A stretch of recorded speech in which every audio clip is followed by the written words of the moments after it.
Hey everyone, welcome back to my channel Grammar with Mustafa Khattak. Today, we're diving into an important topic in English grammar, relative clauses. If you've ever been confused about when to use who, which, or that, don't worry, I've got you covered. By the end of this video, you'll understand the different types of relative clauses and how to use them correctly. So let's get started. First, what is a relative clause?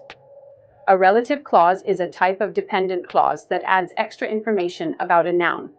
It usually starts with a relative pronoun, like who, which, or that. Let's look at an example. The boy who won the race is my cousin. In this sentence, who won the race tells us more about the boy. This is a relative clause. Now, let's break them down into different types. Defining relative clauses give essential information. Without them, the sentence loses its meaning. For example, the book that you lent me is interesting.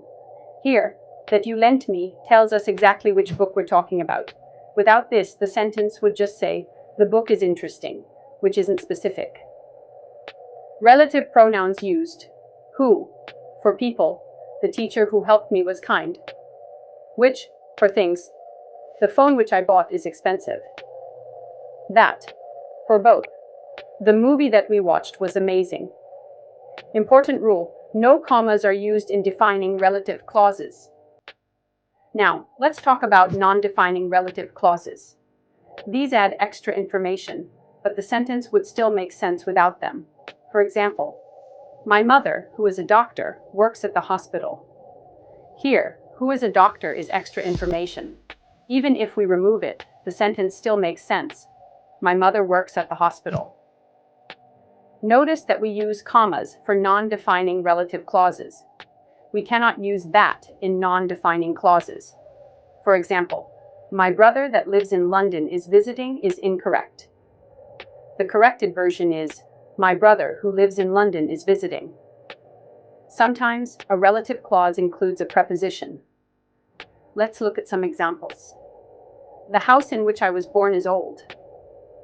Here, in which I was born, gives information about the house. This is a more formal way of saying, the house where I was born is old. Another example is, the man to whom I spoke was very kind. Instead of, the man who I spoke to was very kind, we can use to whom in more formal situations. Whose is used to show possession, while whom is used in formal writing.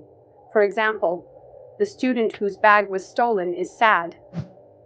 Here, whose bag was stolen tells us which student we're talking about. Another example is, the person whom I admire most is my father. Whom is a bit formal, and in spoken English, many people just say who. We also have relative clauses that use where, when, and why. For example, the city where I was born is beautiful. I remember the day when we met. The reason why I called is urgent. These words replace in which or on which. For example, instead of saying the city in which I was born, you can just say where I was born. Let's quickly review what we learned today. We covered defining relative clauses, essential info, no commas. Non-defining relative clauses, extra info, commas needed. Using prepositions in relative clauses. The difference between whose and whom and where, when and why in relative clauses. Common mistakes include using commas in defining relative clauses. Wrong. The book that you gave me is great. The correct version is no commas needed. The book that you gave me is great. Another mistake is using that in non-defining clauses. Wrong. My brother that lives in New York is visiting. The correct version is to use who instead. My brother who lives in New York is visiting. That's it for today.